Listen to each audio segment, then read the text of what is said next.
2018లో Indian Institute of Oil Palm Research సైంటిస్టులు ఈ ప్రాంతానికి వచ్చి తిరిగి ఇక్కడ ఆయిల్ పామ్ పెడితే పంట బండదు రాదు అని చెప్పి వెళ్ళిపోయారు.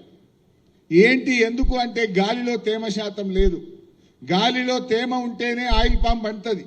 సత్తుపల్లి ఖమ్మం జిల్లా కొత్తగూడెం జిల్లా సముద్రానికి 150 కిలోమీటర్ల దూరంలో ఉంది కనుక అక్కడ గాలిలో తేమ శాతం ఉండి అద్భుతమైన పంట పండుతుంది. ఈ ప్రాంతంలో అవకాశం లేదు అన్నారు. తర్వాత కాళేశ్వరం ప్రాజెక్టు పూర్తయి అనంతగిరి, రంగనాయక సాగర్, మల్లన్న సాగర్, కొండపోచమ్మ సాగర్, పైన గౌరవెల్లి ఈ ప్రాజెక్టులన్నీ పూర్తయి చెరువులు నింపుకున్న తర్వాత ఇక్కడ కూడా గాలిలో తేమ శాతం పెరిగింది. అప్పుడు మళ్ళీ 2021లో Indian Institute of Oil Palm Research సైంటిస్టులను పిలిస్తే మీ ప్రాంతంలో ఇప్పుడు గాలిలో తేమ శాతం పెరిగింది. వాగుల్లో చెక్ డ్యాములు కట్టారు, చెరువులు నింపారు, పెద్ద పెద్ద రిజర్వాయర్లు వచ్చినాయి. ఇప్పుడు ఆయిల్ పామ్ కు సిద్దిపేట ప్రాంతం సూటబుల్ అని చెప్పి ఆ రోజు వాళ్ళు చెప్పారు. ఆనాటి ముఖ్యమంత్రి కేసీఆర్ గారితో మాట్లాడి 2021 జనవరిలో జరిగిన కేబినెట్ మీటింగ్ లో ఈ సిద్దిపేట ప్రాంతాన్ని ఆయిల్ పామ్ ఈ ఆయిల్ ఫెడ్ కార్పొరేషన్ కు అలాట్ చేస్తూ కేబినెట్ లో నిర్ణయం 2021 మార్చిలో జీవో ఇవ్వడం జరిగింది. 2021 మార్చిలో ఆయిల్ ఫెడ్ కు ఈ ప్రాంతాన్ని కేటాయిస్తూ జీవో ఇచ్చారు. మరి మొక్కలు పెట్టాలి కదా, ఫ్యాక్టరీ వచ్చినా మాలు సరుకు ఉండాలి, గెలలు ఉండాలి. అంటే గెల రావడానికి 3 ఏళ్లు పడుతుంది. మరి ఆయిల్ పామ్ తోటలుంటే ఫ్యాక్టరీ వస్తుంది తప్ప తోటలు లేకుండా ఫ్యాక్టరీ రాదు.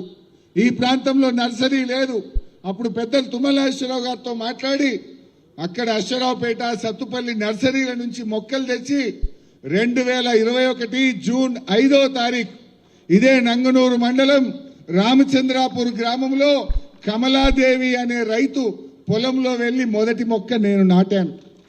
రెండవ మొక్క ఆ పక్కనే రామచంద్రాపురం గ్రామంలో ఎల్లారెడ్డి అనే రైతు గారి పొలంలో రెండవ మొక్క నాటాను.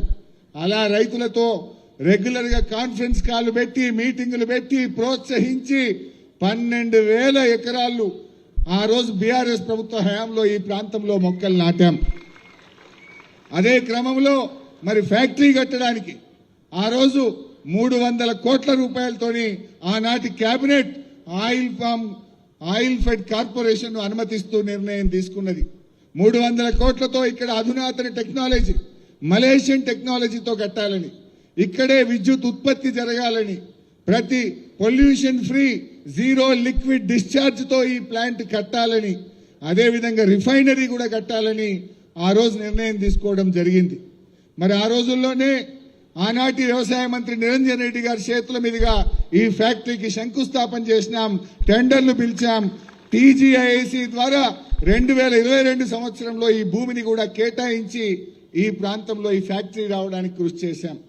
అయితే ఇక్కడ గౌరవ స్పీకర్ గారు, చైర్మన్ గారు ఎడమవైపు పచ్చటి పొలాలు, కుడివైపు పచ్చటి పొలాలు, మీ రోడ్డు మీద వస్తుంటే రోడ్డు కింద పారుతున్న కాళేశ్వరం కాలువలను దాటుకుంటూ వచ్చారు మీరు.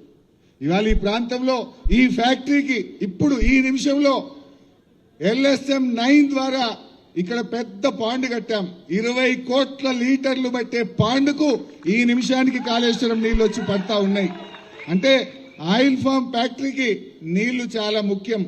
కాళేశ్వరం LSM 5 కెనాల్ ద్వారా 20 కోట్ల లీటర్ల పాండుకు ఆ రోజు నేను కొబ్బరికాయ కొట్టి మా హయాంలోనే పూర్తి చేశాం. ఆ పాండు నీళ్లతోనే ఈ ఫ్యాక్టరీ నడుస్తూ ఉంది. బట్ ఐ షుడ్ థ్యాంక్ పెద్దలు తుమ్మల నాగేశ్వరరావు గారు. తుమ్మల గారు రైతు శ్రేయోభిలాషి, ముఖ్యంగా ఆయిల్ పామ్ రైతుల శ్రేయోభిలాషి.